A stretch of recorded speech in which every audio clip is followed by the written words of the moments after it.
सोचिए, हमारे आसपास जो कुछ भी है वो सब असल में तत्वों से बना है। और इन सभी तत्वों को हम मोटे तौर पर दो बड़े ग्रुप्स में बांट सकते हैं। मेटल्स यानी धातु और नॉन मेटल्स यानी अधातु। जरा अपने चारों तरफ देखिए। फोन, लैपटॉप से लेकर पानी की बोतल या कुर्सी तक, सब कुछ। ये सब चीजें या तो मेटल हैं या नॉन मेटल। और यही छोटा सा फर्क तय करता है कि कोई चीज कैसी दिखेगी, कैसी होगी और उसका इस्तेमाल क्या होगा। सब कुछ। तो आज के इस सफर में हम क्या क्या जानने वाले हैं? सबसे पहले हम देखेंगे कि धातु और अधातु में फर्क क्या है। फिर हम उनके फिजिकल गुणों को समझेंगे, माने वो दिखते कैसे हैं।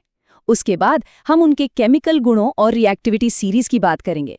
फिर देखेंगे कि जमीन से धातुओं को निकाला कैसे जाता है, और आखिर में बात होगी संक्षारण की, यानी जंग लगने की प्रक्रिया।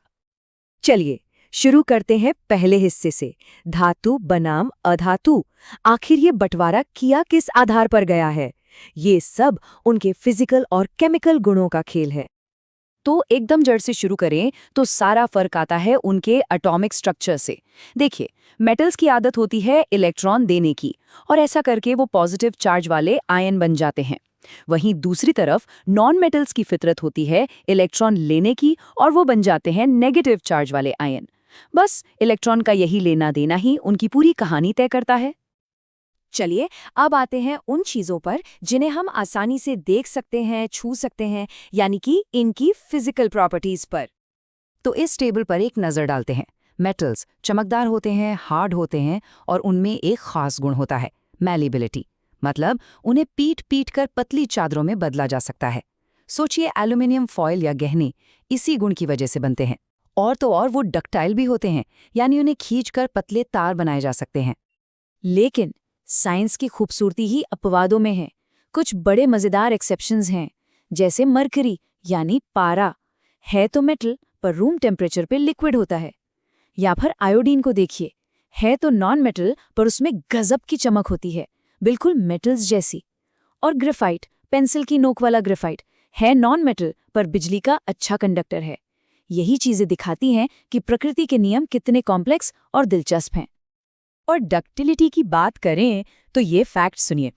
सिर्फ 1 ग्राम सोने से करीब 2 किलोमीटर लंबा तार खींचा जा सकता है ना कमाल की बात? ठीक है, तो ये तो हो गई बाहरी दिखावट की बात। पर असली सवाल तो ये है कि ये ऐसा बर्ताव करते ही क्यों हैं? इसके पीछे का क्यों जानने के लिए हमें इनके केमिकल गुणों को समझना होगा। आखिर केमिकल लेवल पर ऐसा क्या है जो इन्हें एक दूसरे से इतना अलग बनाता है? और इसका जवाब छिपा है रिएक्टिविटी सीरीज में। इसे आप मेटल्स की एक पावर रैंकिंग समझ सकते हैं। इसमें सबसे ताकतवर यानी सबसे ज्यादा रिएक्टिव मेटल सबसे ऊपर होता है, और सबसे कमजोर सबसे नीचे। ये सीरीज ही वो चाबी है जिससे केमिकल रिएक्शंस के सारे राज घुलते हैं। अब जरा इस रैंकिंग को देखिए। सबसे ऊपर कौन है? Potassium, sodium. ये इतने रिएक्टिव हैं कि ठंडे पानी में डालते ही धमाका कर सकते हैं। और फिर जैसे जैसे हम नीचे आते हैं, रिएक्टिविटी कम होती जाती है। और सबसे नीचे कौन है? सोना, चांदी, जो किसी से कोई मतलब नहीं रखते, किसी से रिएक्ट नहीं करते। तो सवाल ये है कि ये सीरीज इतनी जरूरी क्यों है? अरे भाई, ये सिर्फ एक लिस्ट नहीं है, ये एक प्रिडिक्टिव टूल है। इससे पता चलता है कि कौन सा मेटल ज्यादा ताकतवर है और दूसरे को उसकी जगह से हटा देगा। इससे पता चलता है कि कौन सा मेटल एसिड से रिएक्ट करेगा और कौन नहीं। और सबसे बड़ी बात, इसी से तय होता है कि किसी मेटल को जमीन से निकालने के लिए कौन सा तरीका अपनाना पड़ेगा।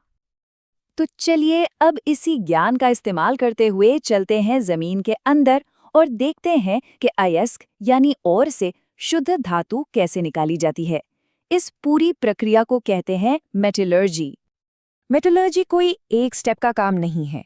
इसके 3 बड़े चरण होते हैं। पहला है कॉन्सेंट्रेशन, जिसमें अयस्क में मिली मिट्टी, कंकड़ जैसी फालतू चीजों, जिन्हें गैंग कहते हैं, को हटाया जाता है। दूसरा है एक्सट्रैक्शन, जिसमें असली मेटल को अलग किया जाता है। और तीसरा और आखिरी स्टेप है रिफाइनिंग, मतलब मेटल को एकदम चकाचक 100% शुद्ध करना। और यहाँ पर रिएक्टिविटी सीरीज का असली कमाल दिखता है। देखिए, जो मेटल जितना ज्यादा रिएक्टिव होता है उसे उसके अयस्क से अलग करने में उतनी ही ज्यादा मेहनत और एनर्जी लगती है। जो टॉप पर है जैसे सोडियम या एल्यूमिनियम, उनके लिए इलेक्ट्रोलिसिस जैसा पावरफुल तरीका चाहिए। जो बीच में है जैसे लोहा या जिंक, वो कार्बन की मदद से निकल जाते हैं। और जो सबसे नीचे है जैसे कॉपर, उन्हें तो बस हल्का सा गर्म कर दो तो ही काम बन जाता है। अच्छा, जो बीच वाले मेटल्स हैं ना, उनके लिए एक बीच का स्टेप भी होता है। उन्हें निकालने से पहले उनके अयस्क को ऑक्साइड में बदलना पड़ता है। इसके 2 तरीके हैं, रोस्टिंग और कैल्सिनेशन। रोस्टिंग में सल्फाइड ओर को खूब सारी हवा में गर्म करते हैं और कैल्सिनेशन में कार्बोनेट ओर को बिना हवा या बहुत कम हवा में गर्म करते हैं। मकसद एक ही है, ऑक्साइड बनाना। तो ठीक है, हमने मेटल को जमीन से निकाल लिया, उसे शुद्ध भी कर लिया। पर क्या कहानी यही खत्म हो जाती है? नहीं, अब प्रकृति अपना खेल शुरू करती है और उन मेटल्स को वापस अपनी असली शक्ल में लाने की कोशिश करती है। एक बहुत अच्छी कहावत है, संक्षारण यानी कोरोजन असल में उल्टी मेटलर्जी है। जरा सोचिए, हमने कितनी मेहनत करके मेटल को उसके अयस्क से निकाला, और कोरोजन वही प्रोसेस है जिससे प्रकृति उसे वापस अयस्क जैसी स्टेबल हालत में भेज देती है। ये सिर्फ बर्बादी नहीं, एक तरह का नेचुरल साइकिल है। और जंग लगने की रेसिपी तो बहुत ही सिंपल है, लोहा, ऑक्सीजन और पानी। बस ये तीनों मिले और जंग तैयार। लेकिन हम इंसानों ने भी इससे बचने के कई जुगाड़ निकाले हैं। सबसे आसान है पेंट या तेल लगा देना। एक और स्मार्ट तरीका है गैल्वेनाइजिंग, जिसमें लोहे पर जिंक की परत चढ़ा दी जाती है। अब जिंक लोहे से ज्यादा रिएक्टिव है तो वो खुद कुर्बान हो जाता है, पर लोहे को बचा लेता है। और सबसे बेस्ट तरीका है अलॉय बनाना, जैसे स्टेनलेस स्टील, जिसमें लोहा जंग ही नहीं पकड़ता। तो आखिर में एक सवाल पर आकर रुकते हैं, क्या करोजन सिर्फ एक विनाशकारी प्रक्रिया है या फिर ये प्रकृति का अपना संतुलन साधने का तरीका है?